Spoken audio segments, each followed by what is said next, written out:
Following a pursuit, we're just finding out about this. Started around 12:45. We are on the 5 freeway here. This is a Grand Theft Auto incident, is all we know. Super slow speed, though, right here. Yeah, let's go up to Mark Kono in Sky 5. Mark, I assume he's following this truck right here. That's right, Glenn and Lou, good afternoon. This is actually going to be the 134 freeway eastbound coming through Glendale as we approach the 2 freeway. This initiated out of the Pacoima-Arleta area, a pursuit of this budget rent-a-car truck. It's actually a stolen vehicle. Apparently Foothill units of the LAPD picked up on this, and the pursuit was on. The guy jumped on the freeway southbound side of the 5 and came through Sunland, came through Burbank, came through Glendale, and now he is eastbound on the 134 freeway. We're talking about speeds of about 30 to 40 miles an hour, not maneuvering too fast at this point. That is certainly some good news in terms of danger to the commuting public and whatnot here. But again, eastbound side of the 134 freeway as we approach the 2 freeway. This guy traveling at a fairly low rate of speed. Having said that, we are talking about maybe half a dozen units of the LAPD who are following this guy. They're not getting too close for whatever reason, but again, a stolen budget rent-a-car truck, that bobtail that you see there. Apparently a stolen truck, and from what we could tell when we were at the rear of the truck, it looked like there were maybe some like a washing machine dryer type appliance out of the back. Now the door is open at this point, so we don't know at what point this particular box truck was stolen, but this guy's just kind of traveling along. 30 miles an hour is the stated speed at this point, eastbound side of the 134. He's just past the 2 freeway. Again, Foothill Division units of the LAPD are in pursuit. Having said that, just traveling at a very, very low rate of speed. I can tell you that up ahead of this guy, merging traffic from the southbound side of the 2 freeway, I should say northbound side of the 2 freeway, is what he's going to be coming up to. You see all those cars on the right just kind of passing him up here. That is the transition road northbound to the eastbound side of the 134. So now coming through Eagle Rock, so leaving Glendale and then towards Eagle Rock, the next exit is going to be Figueroa as we make our way through Eagle Rock and in towards Pasadena. Guys? You know, Mark, it's interesting, and Glenn, it's interesting because a lot of times we see these pursuits, the cars, they're small. Yeah. This guy is not going to be able to maneuver in and out of massive traffic, you know. He's going to have to go slower here, probably figure out a little bit an easier way to maneuver. And what surprises me, too, is that these cars are just passing him. I would stay as far away as I could if I knew it was a pursuit. If they're just merging onto the freeway, they're not going to know that because, as you know, the black and white units are far back. Actually, one reason he's driving slow, you can't drive these very fast. Yeah. Most of these rental trucks have governors on them. So, you know, you're going to top out at maybe 55, 60 miles an hour. That's about all you can do in one of these, and that's why a lot of these cars not even know what's going on or just passing them. What's interesting is the back is open. Again, this started in Sunland. We believe at Sheldon in San Fernando. If there's a washing machine in the back, as Mark Kono told us, probably somebody may have been in the process of moving some furniture into a new house or a different apartment or something, and they probably were taking stuff in the house, and this guy hops in the truck and took off with it. Yeah, it's still unclear if this happened at a residential area or actually at the budget rental spot. But if you're just joining us, we are following a pursuit, a slow pursuit compared to what we usually see here. This happened about 12:45, and currently this truck is traveling eastbound on the 134. It's been through Burbank and Glendale and just past the 2 a few minutes ago. The black and whites are behind this truck and surprisingly a little farther back than usual, but I mean, it's not like they're having to chase him and we're going to be able to keep an eye on him because he is going so slow. And that was a great point that you made, Glenn, about the speed parameters. It is going to. Now, it does look like he's speeding up here. Well, like I said, if he was going, he said about 35. He's not going to be able to go any more than probably 60, 65 miles per hour, but probably under 60. And if he has passed the 2, then he is heading into the Pasadena area at this point. And when he does that, he'll have an option. He can either stay on the actually the 134 is going to end. He could take the 210, continue east into the Inland Empire, or he can head north on the 210. So, and if he hits any traffic on residential streets, he's going to have to stop because you can't maneuver these trucks as easily as you could a vehicle. And we're being told that it's one driver. It's still unclear if there's another passenger in the truck with him. We were told when our producers told us that we were headed to a pursuit that was Grand Theft Auto of this truck. So it has been stolen. and a little dangerous too for cars to be behind it, especially if he starts to drive erratically with that washing machine and dryer in the back, because that could come flying out as well. Yeah, that's because the back end of the thing is open, and again, probably somebody moving, as we said, and maybe went inside a building, and this guy hopped in and took off. Again, he's on the 134 East. He's probably, I'd say at this point, it's safe to say that he's probably in Pasadena at this point, probably around the Rose Bowl. Is Mark Kono still? Yeah. So, Mark, what do you see ahead of this truck? What's happening? Kind of lay it out for us. Okay, well, I tell you what, Lou and Glenn, good afternoon again. Yeah, in terms of traffic up ahead, very little to contend with at this point. And Glenn, you made a good point here. We're coming up on Pasadena here, the kind of the western part of Pasadena, where the Annandale Country Club, the Rose Bowl, coming up on Fair Oaks here. So he'll be coming up on the interchange of that eastbound side of the 134 where it meets the 210 freeway.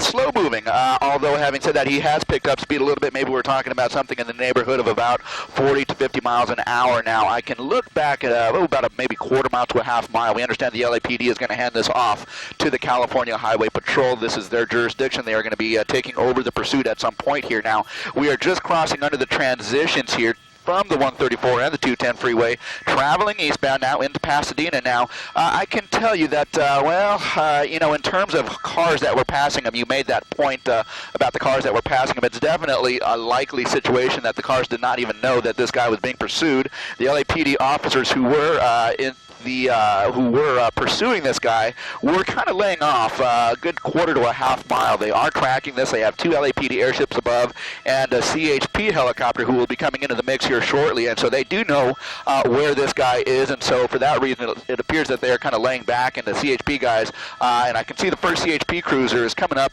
within an eighth of a mile behind him, and he is going to be kind of following this guy until he gets a little bit more support from his other CHP guys. Now, just coming up on let's see here. Coming up on Old Town Pasadena here, Lake Avenue and a couple of exits. Eastbound side of the 134, the 210 freeway at this point. Traveling at a fairly moderate rate of speed, not too fast, not too slow in the number 2 lane there.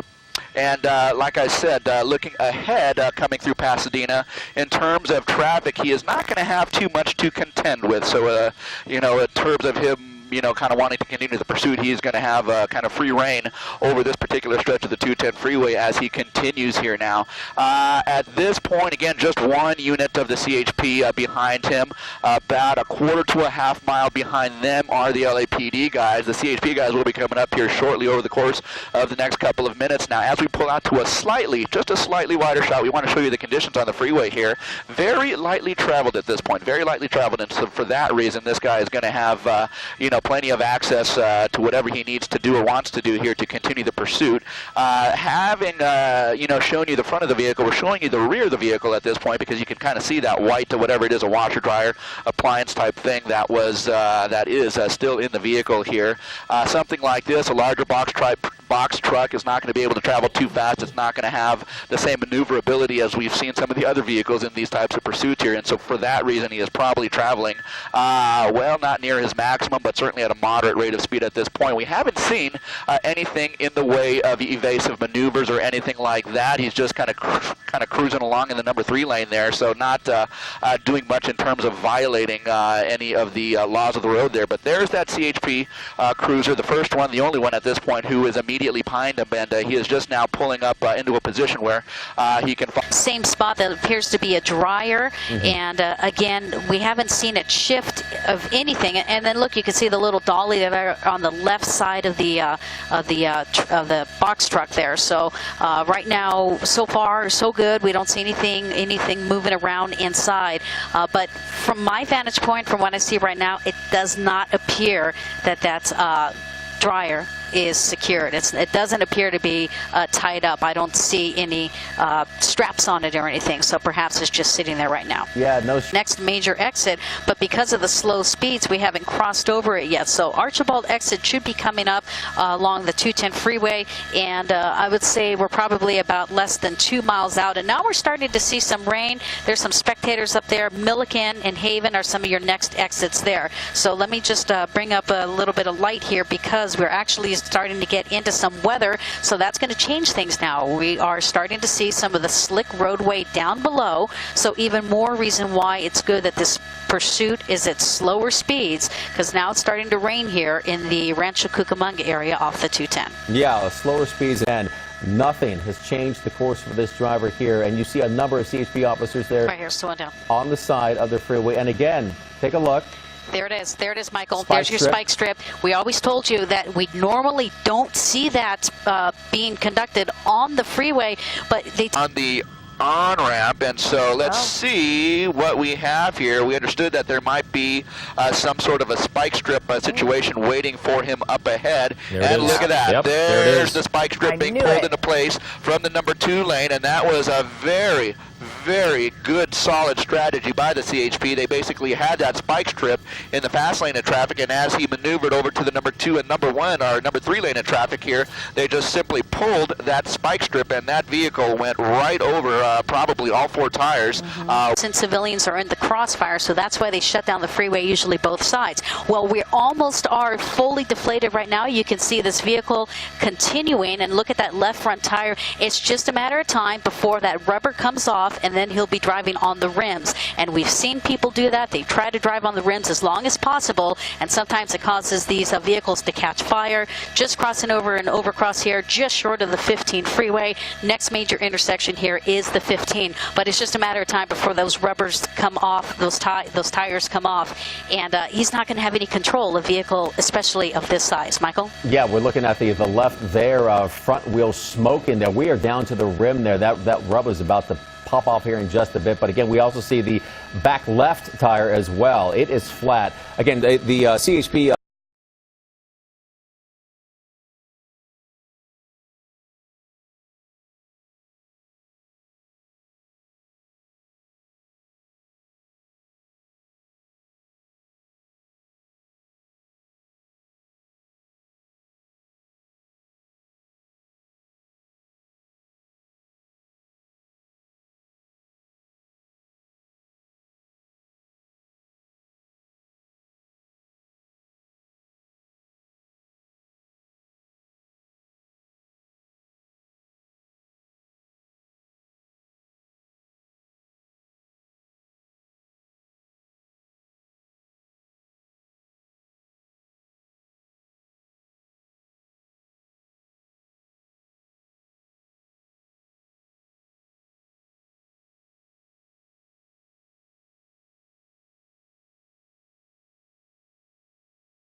And eastbound connected to the northbound side of the 15. Suspect now in custody. Yeah, Megan, I noticed as even though we were focused in on the suspect there, I saw the officer there with the gun drawn there inside the cab of the truck again, just making sure there was no one else inside of that truck, because we have been reporting, in fact, that there was only one person inside, but you never know. You're right, and see how they're very cautiously, they're just making sure that nobody else is in there, and they do that because a lot of, I mean, it's part of the training, but again, they don't know if there is another suspect inside, and so they have to clear that to make sure there's nobody else in there, make sure there's no victim. I mean, there could have been somebody in there who was along for the ride, just holding on, so fortunately right now, that appears to be a code for nobody is in there, and we're glad to say this pursuit came to a safe ending, and anytime we have a long pursuit that comes to a safe ending like this, that's a very good job on behalf of law enforcement. All right, Megan Reyes up at News Channel 4. Thank you so very much. Again, the end of a pursuit that started in the San Fernando Valley, ending here in Fontana. We, of course, will have much more coming up on the NBC4 News starting at 5 o'clock.